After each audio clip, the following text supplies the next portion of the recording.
Hi, everyone. My name is Shadi Khalil. I'm Senior Global Policy Strategist at Oil Change International. Thank you for coming today. This panel is about the 5 global North countries, the world's richest nations, US, Canada, Australia, Norway, and the UK, who are set to account for over 51% of all planned oil and gas development until 2050. And these nations, despite their high income, diversified economy, and historical contribution to climate crisis, continue to brand themselves as the climate leaders. While actively pursuing new fossil fuel projects, we are here to tackle this and look at their contribution within the UNFCCC and within their commitments in the Paris Agreement, and specifically their role in making COP29 successful. I have my colleagues here. I will introduce them quickly. Corona Jagger, Climate Campaign Director of Center for Biological Diversity. Caroline Brulat, Executive Director of Climate Action Network Canada. Dr. Sandra Sharma, Senior Policy and Governance Advisor of Pacific Island of Can Climate Action Network. So I will pass it to Corona to start the panel. Hello, it's really good to be here with all of you in Baku. Again, I'm Karuna Jagger. I'm the Climate Campaign Director at the Center for Biological Diversity. And, you know, the theme in our first couple of days has really been the major upheaval that the Trump election represents and how this is ricocheting around the world and here in Baku. Not only does it impact us in the US, but it puts increasing pressure on the remaining 4 of the big 5 wealthy fossil fuel expanders to ensure that 1.5 stays alive. I want to be real. The US absolutely plays an outsized role in the world, and yet we know that global climate negotiations do not begin and end with the US presidency. So while there can be no sugarcoating that Trump's election will mean more climate devastation and deaths, more suffering around the world and in the US. And we know that climate is only one area in which a Trump 2.0 presidency will be devastating. And at the same time, so we know that Trump's presidency is going to make our work harder, and we know that every fraction of a degree matters. And so at the same time, we will continue to fight. We have no choice but to use every lever at our disposal to limit global heating. All of us at this table are activists. We sit up here in solidarity with each other, and even though the specifics of our work look a little different, we are aligned in our commitment to ending the era of fossil fuels. So in the US, we know that the US has long been an obstructor, and it's long fallen short of its obligations. And now we know that other world leaders, particularly low-lying countries, have really had to lead the call for climate ambition. As Shadi said, the US is not only the largest historic emitter, it's the largest oil and gas producer currently, and the greatest expander of fossil fuels. And I just want to say that I'm old enough that this is unimaginable at one point in time. The US produces about 50% more fossil fuels than the second and third largest producer, Russia and Saudi Arabia. I just think most people in the US don't recognize that truth. And what comes with it is our responsibilities. The U.S. produces more liquefied natural gas, LNG, than any other country, and plans to expand by 200% by 2030, more than all other countries combined. And we know, the Center for Biological Diversity, we did a report that showed that the carbon emissions from the Biden-approved fossil fuel projects will cancel out the expected emission reductions from the Inflation Reduction Act's investment in renewables.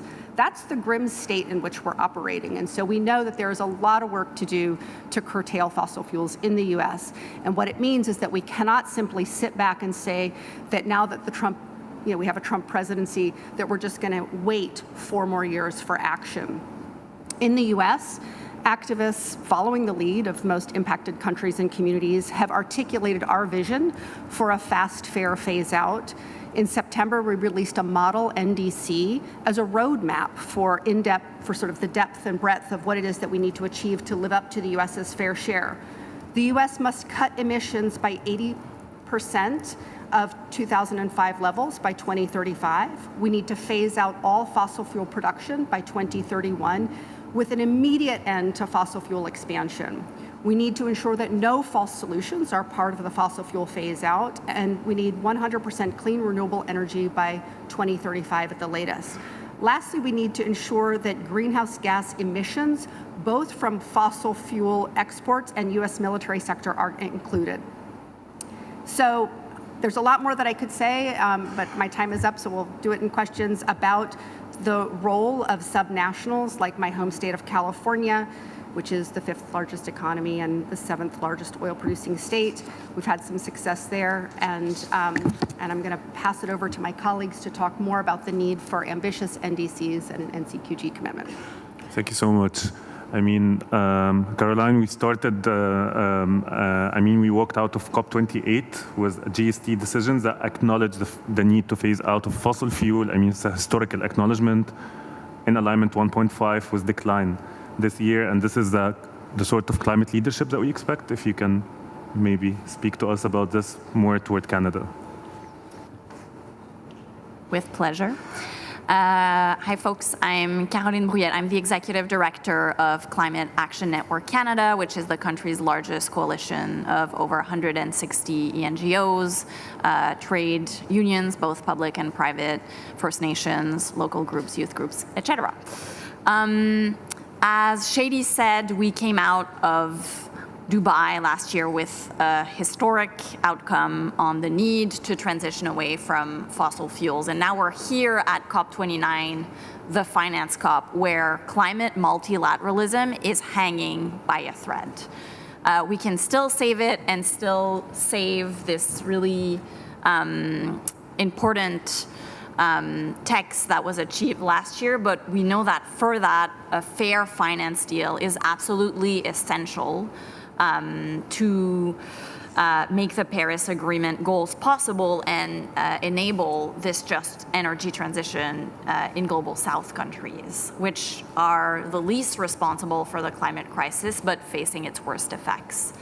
If we are to do that, it's the responsibility of global North countries who have profited off pollution for decades to pay off their fair share of climate finance and to be first movers in this transition away from fossil fuels themselves. My country of Canada is amongst the top 5 global North producers, leading oil and gas expansion alongside the US, the UK, Norway, and Australia. And these 5 countries cannot be taken seriously as climate leaders while continuing to expand fossil fuel production. I want to talk about nationally determined contribution, or NDCs, which is a key place where we want to see this just transition away from fossil fuels implemented. These are due early in 2025, and what these wealthy fossil fuel producers must include in their NDCs are not only ambitious emissions reductions targets in line with countries' fair share, but also it's not only about the numbers, it's about a plan to get there in a fast, fair, and achievable way, which means including equity, whole of country cooperation, including the contribution of subnational jurisdictions, as Karuna was saying. Importantly, a just transition for workers and communities away from fossil fuel dependence.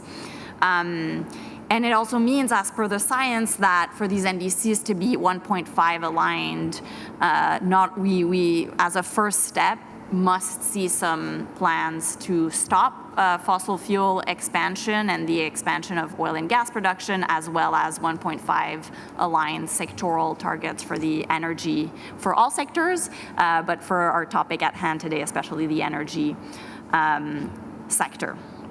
Now, We know that we just faced a devastating US election outcome with a climate denier winning the White House. But despite that election, let us remember that climate multilateralism is our only way out of this. And despite all the chatter, we are seeing heads of states and ministers here in large numbers in Baku, including Minister Stephen Guilbeault from Canada. So let me talk a little bit about Canada. Minister Guilbeault leads a country who is second after the US in terms of being the largest fossil fuel expander. And it's essential that the support that our minister has shown for this transition away from fossil fuels and the GST outcome is implemented back home. A few days ago, draft regulations to put a cap on oil and gas pollution were presented, but would only start having effect on cutting pollution in 2030. So we really want to see this timeline brought forward if we are to do our fair share of this effort to limit warming to 1.5 degrees. Have lots more to say about Canada's needs for a transition, just transition away from fossil fuels, but I will pause here and maybe discuss some of that in question. Thank you so much. Dr. Sandra, the 5 big governments have the money, right? They can mobilize it, they can make polluters pay, and they can contribute to Global South transitioning in grant-based finance towards this. If you can actually speak to us about this and also about the need for strong NDCs from those 5 countries. Thank you so much. Can you hear me? Okay, yes, okay. I'm Sindra, I'm from the Pacific Island Climate Action Network, which is a network of over 190 civil society organizations across the Pacific region. And I just came from the first contact group for the new climate finance goal, the NCQG, where we heard a united G77 and China articulate their priorities, and then from groups and parties as well. And I have to tell you, I am so proud of the Pacific. We are not leaving here without just and fair finance, because if we do, the decades and decades of inaction which have accelerated this crisis, the continued expansion of fossil fuels that we see today as well, by those who should have phased out first, furthest, and fastest, means we are at the very precipice of an uncontrollable crisis of loss and damage beyond our imagination. And let's just imagine for a sec, because I know it's hard to contemplate this, but imagine for a sec what it may mean if your whole island is drowned, your culture, your identity, and for what? The fossil fuel corporate capture to sustain the status quo at the cost of the many, and it's the cost of us all. It is very clear what is needed to ensure we stay within that survival limit of 1.5. The critical catalyst of climate finance can drive ambition if delivered in a progressive manner as articulated by, say, the AOSIS and developing country positions. So this being the finance COP will enable what will need to happen at the next COP. By this point, most of, if not all countries would have submitted their NDCs, and the NCQG will determine how countries can then go ahead and implement those NDCs. So this COP must deliver, and who must deliver? Developed countries, right? So we can move forward together. And we are already seeing efforts to help further embed and enhance the ambition within the UNFCCC, for instance, through the Pacific Youth-led and government-supported initiative to seek an advisory opinion from the International Court of Justice on climate change to clarify the legal obligations of states and really center the principle of intergenerational equity, which is paramount in this crisis and is often overlooked.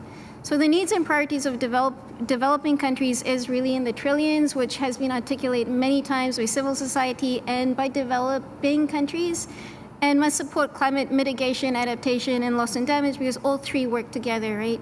And enabling Pacific nations to build resilience and prosperous communities is a must within this goal as well. The finance must be new, predictable, and predominantly public grant-based, and we know that this money is available. This money is very much available, and we have research from Banking on Climate Chaos Fossil Fuel Finance Report, which showed that banks had financed fossil fuels by $6.9 trillion since the Paris Agreement. Private finance This is private finance. And the same investment layer that these developed countries are pushing in that contact group room right now in these NCQG discussions. Will this fix things? I don't think so. Developed country parties have an obligation to provide financial resources under Article 9.1 of the Paris Agreement. By contrast, Article 9.2 encourages other parties to voluntarily provide such support. So developed countries have an obligation within the Paris Agreement to deliver this finance. Strong commitments will really help rebuild trust from the failed delivery of the 100 billion goal. It will inject the urgency back into the Paris Agreement and propel us into the mode of implementation that we really need to see. And that's why this is so important. That's why this is such an important year for us. And it's important for island nations when we go from commitment to implementation so we can achieve the objectives of the Paris Agreement and ensure a just and equitable, climate-safe future for everyone. Thank you. Thank you so much.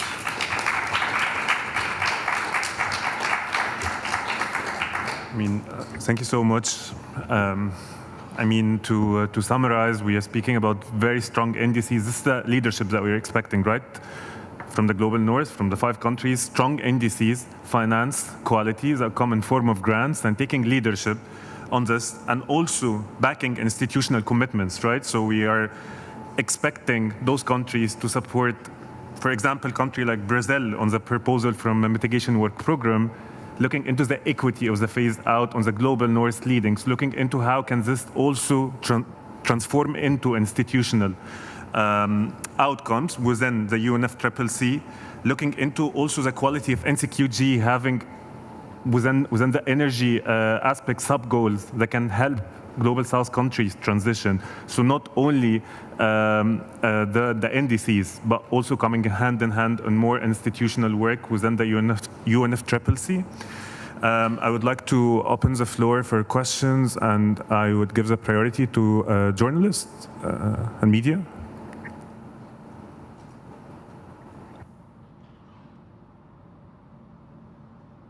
Or anyone?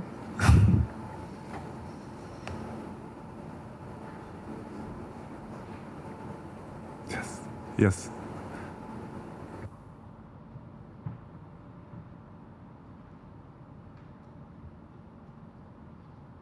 Karuna mentioned the role of subnational states like California. Also, there's Quebec and Canada. I would love for the two of you to talk more about the role of subnational entities, especially given the obstruction that these global north countries have historically been perpetuating.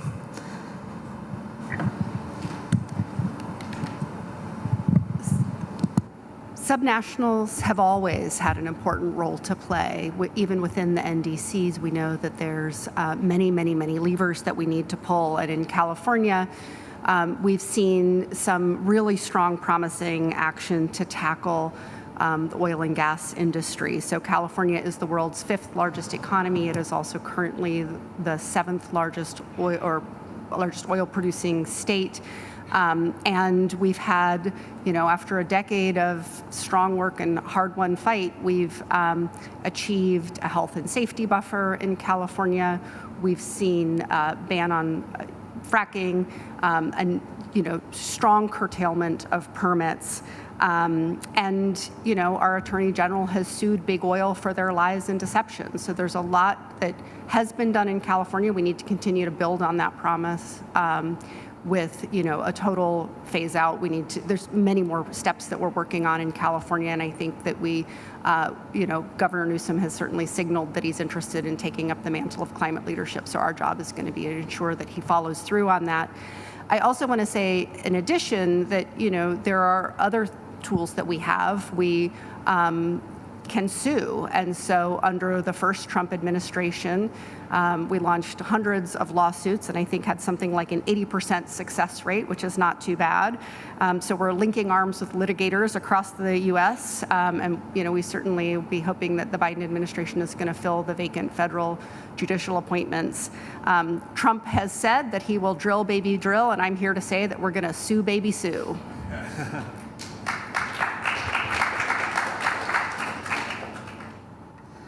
Thanks for that question. I'm from the province of Quebec, who was the first jurisdiction in the world to, through legislation, put an end to the extraction of oil and gas within its territory. Quebec now co-chairs BOGA, the Beyond Oil and Gas Alliance, and we really see Quebec's leadership there as an opportunity to advance a just transition away from fossil fuels in Canada and mobilize other provinces and territories to join the alliance and meet its requirements in terms of similar legislative approaches as they have done. In Canada, in particular, jurisdiction over natural resources is shared between the federal and provincial territorial governments. So there's always a need to see a couple provinces be first movers to then, have the federal government come in with an approach that complements. That's how, for instance, Canada got a public health care system. And so we're really hoping to see here at COP Quebec engage other subnational governments through BOGA to show that we're actually implementing this historic COP28 outcome as a whole of society approach and contribution from Canada. We have space for more questions.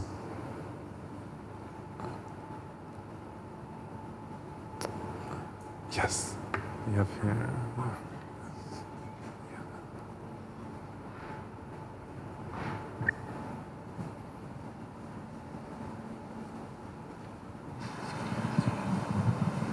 Thanks. I'm wondering maybe if you can speak a little bit to what other global north countries who want to maybe step up a bit with the U.S. stepping back in terms of climate or subnational jurisdictions, what points they can help champion in the new collective quantified goal in order to show their solidarity with the global south and their commitment to reaching 1.5. Thanks.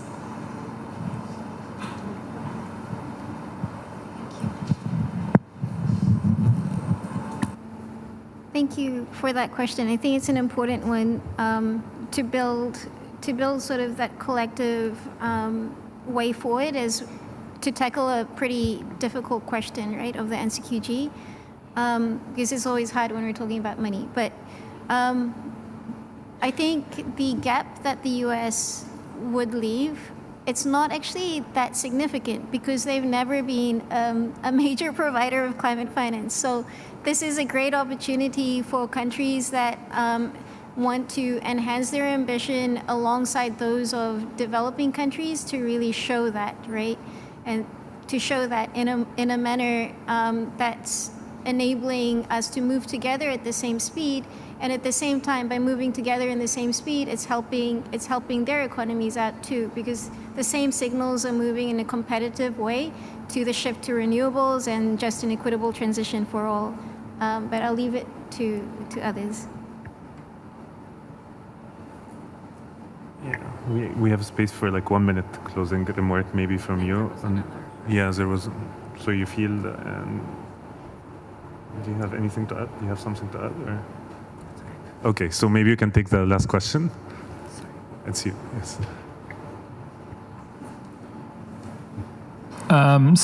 John Podesta with the United States was here yesterday, talked a lot about 1.5 aligned goals. What message would you have for Podesta and the Biden administration at this COP, and what's really important for countries to leave with? So folks have asked, what's the point in, U.S. being here with Trump's presidency looming? And I think Biden is president now, and there's a lot that Biden can do, and we want to see the Biden administration lead with an ambitious NDC that puts a stake in the ground and articulates what it is that we know we need to do, the U.S.'s fair share. And again, there are many levers that we can pull to get us there. We want to see a strong NDC. We want to see the Biden administration deny permits, that are outstanding in the U.S. right now. I think there's, of course, I mentioned already the judicial appointments, and I think we want to make sure that the IRA money, the Inflation Reduction Act money, gets out for renewables. And I think lastly, signing the plastics treaty is another important step that will actually curtail fossil fuel industry. So, small laundry list. There's no shortage. Right. I would like to thank you. I would like to close on reminding us all that the global North communities are facing climate change impacts, and they are paying the price of the short-term thinking of some of the governments, and that they will organize, and that they will fight, even in the US. So even with Trump winning, there is still hope. So thank you all. Thank you so much to the panelists.